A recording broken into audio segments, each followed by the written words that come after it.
Hello, I'm Dominic Petrucci. I'm currently recording this in a closet right now, which is cool. But for our project, I read Watchmen, and I chose to do a really cool podcast style thing.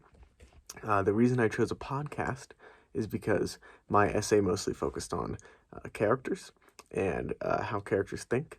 And I commonly wondered to myself, I really wish I could just sit down and just like interview these fictional characters and just see what they would say. And through the power of imagination, I was able to do that and see how they would respond, how they would react, while also keeping it simple and also showcasing my essay. Now, my introduction is a little bit short because I actually got a real podcast host to do the rest of my introduction to talk about what my paper is about. So please, take it away, Harrington Splimby. Hello, I am Harrington Splimby, and welcome to, um,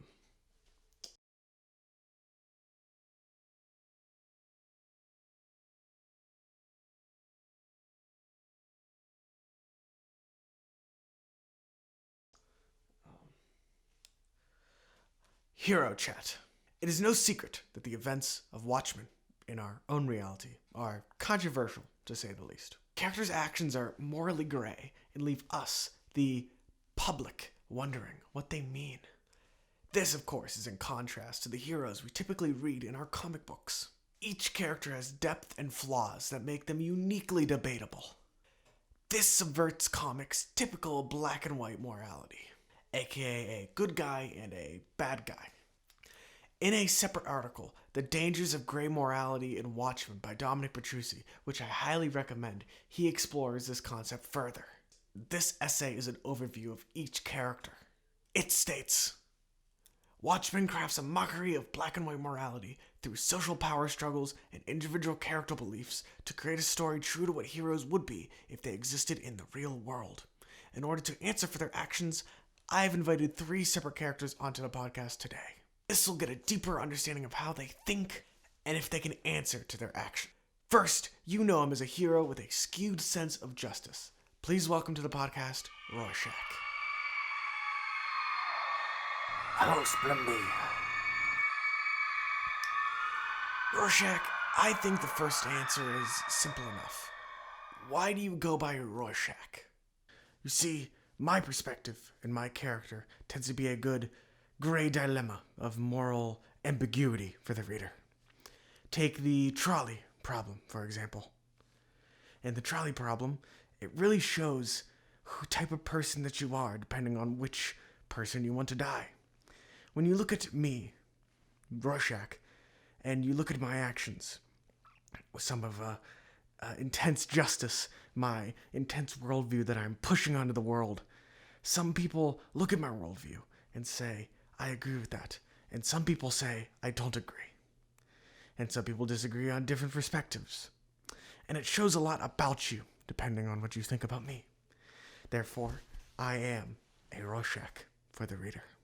Well, Rorschach, what are your, beliefs? I think the world is full of sinners and needs to be cleaned up.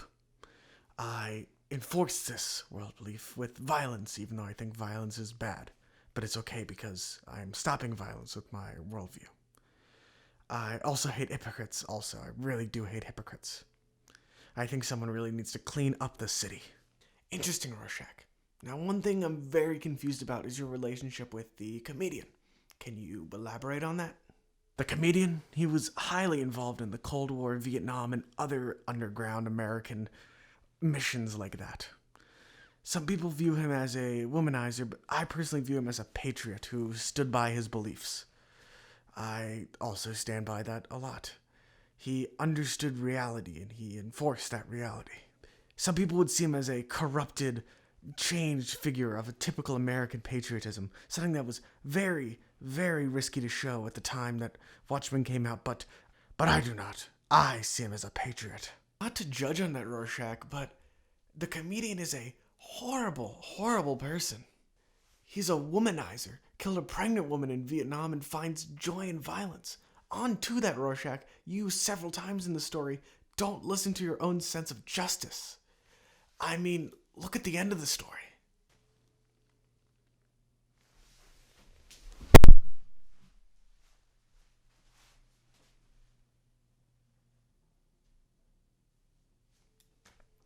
Well, folks, the next guest is who I believe already knows the answers to my questions. He has been called the Nuclear Man and simply God, but in a fearful, very scary way. Back from a distant planet or universe, please welcome Dr. Manhattan.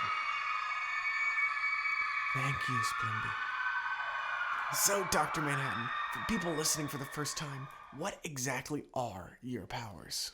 I can control matter and see into the future. These powers are simple, but they are both strong and not at all. I'm only a pawn to the universe, much like yourself. Only I can see who's making the moves. I am powerless to change the future. I just see what is going to happen. I also have hair now. I probably should have mentioned that. Wow. Thanks for that, Dr. Manhattan. In a hot-button question, what do you think of the other characters in Watchmen and the other people in the events of Watchmen? The less said about Silk Spectre, the better. She is a hypocrite. Night Owl is the same too. They both are searching for something that they have had in front of them the entire time, and they keep ignoring it. We all have the issue of trying to impose our innate worldview onto the society, but is it everyone trying to do that? We're each swaying between cognitive and emotional viewpoints. That's a theory that pins morality into those two separate categories. And the issue with most of us is that we are all swinging towards one side and refusing to see the other side. But the issue and what is different between comic book characters is that there are repercussions for these actions, these flaws that we have. I know everything. I am like a god, but I know nothing. In the end, I see nothing, and I see no reason to fight for anything. Dr. Manhattan, it truly has been a pleasure to speak with you. Thank you. Thank you as well, Splimby. And good luck on November 10th, 1994 at approximately 2:04 p.m. in the third floor building of the printer office. Goodbye. As one final guest, please welcome the amazing Dr. Ozymandias. Please, just call me Ozymandias. The question on everyone's mind, Ozymandias, is why? Why would you commit such horrible atrocities? You see, Jameson, the Cold War is just marching us towards inevitable death. As you have just talked to Dr. Manhattan, you see that nothing will be done about this. That is where I come in. There must be someone to split the knot, as shown in the back of this panel. That should be me. What would you say to the people that disagree with your actions? I would say that everything I have done is for the greater good. On a mathematical level, everything I have done is going to lead to a brighter future. No matter how many people have to die, the number was less than those that were going to die. Finally, Ozymandias, would you be willing to hear out other characters' opinions on your worldview of world peace? Not surprised.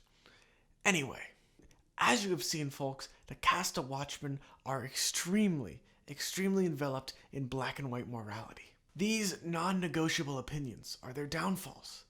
Thank you for listening to Hero Chat. Join us next time where we interview the Joker. Hopefully nothing can possibly go wrong.